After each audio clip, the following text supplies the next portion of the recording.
Hello guys, I'm Sandeep Kumar Sinha. Welcome to my channel once again where you find videos on topics of economics. Last videos we discussed about the final goods and intermediate goods and their significance in national income accounting process. Now let us have a look at the main points of differences between the two.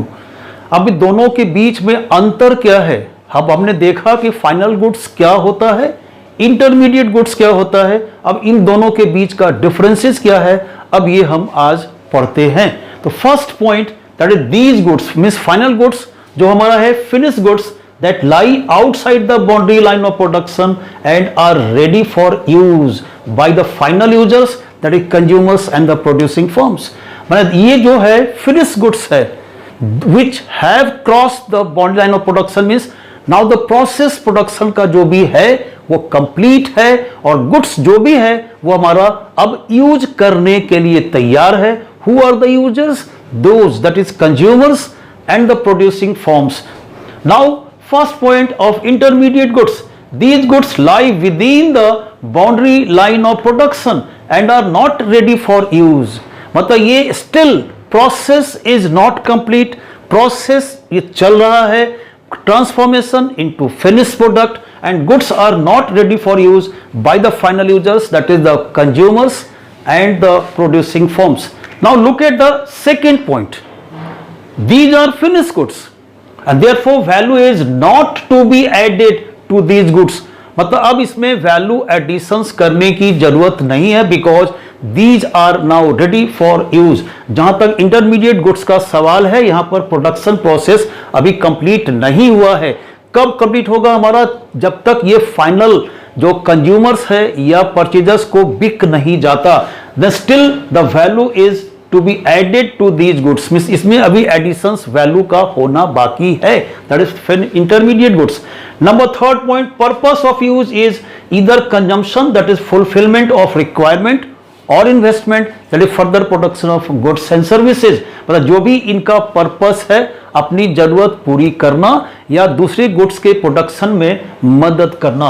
And now this purpose of use of these intermediate goods is resale. मतलब जो भी purchasing करते हैं हम goods का दोबारा बेचने के लिए या इसे हम यूज करते हैं as raw materials to convert it into a new product. Now fourth point, so far as final goods is concerned there is no transformation into a new product. मतलब these goods are used as it is, जैसा है ये ऐसा ही use करता है, इसमें कोई भी बदलाव नहीं होता। लेकिन इंटरमीडिएट गुड्स में क्या होता है, दीज आर कंप्लीटली ट्रांसफॉर्म्ड, ये एक पूरा का पूरा नए सामान में बदल जाता है। कब? When these are used as raw materials. जब भी हम इसे रॉ मटेरियल्स के तौर पर इस्तेमाल करते हैं तो there is a complete transformation. Now the fifth point, value of these goods is included that is added. मतलब जब भी हम नेशनल इनकम का कैलकुलेशंस या एस्टिमेशन करते हैं तो वैल्यू फाइनल गुड्स का ऐड कर देते हैं। Now so far as intermediate goods is concern, value of these goods deducted not added, इसे हम जोड़ते नहीं हैं, घटा देते हैं जब भी हम नेशनल इनकम या रिलेटेड एग्रीगेट्स कैलकुलेट करते हैं। Now the simple example, books purchase by students. अगर कोई भी बुक एक स्टूडेंट परचेज करता है तो द पर्पस ऑफ हिज और her that is consumption means fulfilment of requirement. But if the same book is purchase by a book seller it is for resale and therefore it is an intermediate good. तो अब तक हम लोगों ने देखा कि final goods और intermediate goods के बीच में अंतर क्या है। Now so far as distinction between the two goods is concerned, the basis of distinction is not the commodity itself but the purpose of use. मतलब जो भी दोनों के बीच का अंतर है उसका आधार कमोडिटी नहीं है। मतलब सामान देख के हम ये नहीं कह सकते कि ये फाइनल गुड है ये इंटरमीडिएट गुड है। तो किस बेसिस पर कह सकते हैं कि इनका पर्पस यूज का क्या है, means on the basis of purpose of use that good में बी अ फाइनल और एन इंटरमीडिएट गुड। इसका मतलब सामान एक हो सकता है तो किसी एक व्यक्ति के लिए वो गुड फाइनल गुड होगा और दूसरे के लिए वो इंटरमीडिएट गुड हो सकता है। Means same commodity may be final good for one person and intermediate good for another person. Let us illustrate it with a simple example. Take the example of a passenger car. If it is purchased by the dealer, that is the showroom owner, then what is the purpose? Purpose is resale.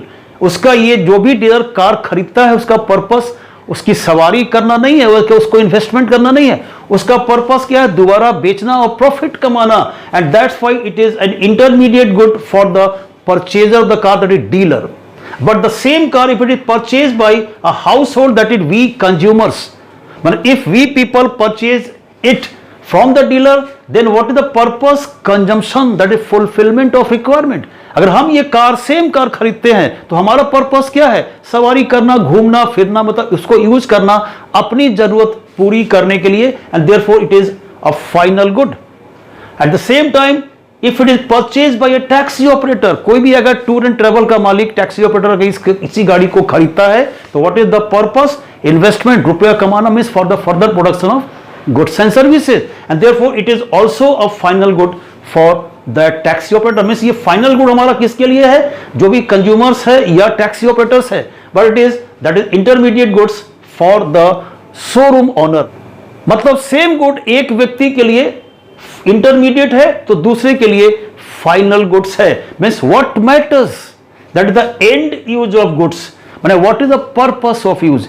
इस सामान को हम किस purpose के लिए इस्तेमाल करते हैं, इस बेसिस पर हम इसे डिस्टिंग्विश कर सकते हैं, बता सकते हैं कि ये गुड फाइनल है, ये इंटरमीडिएट है.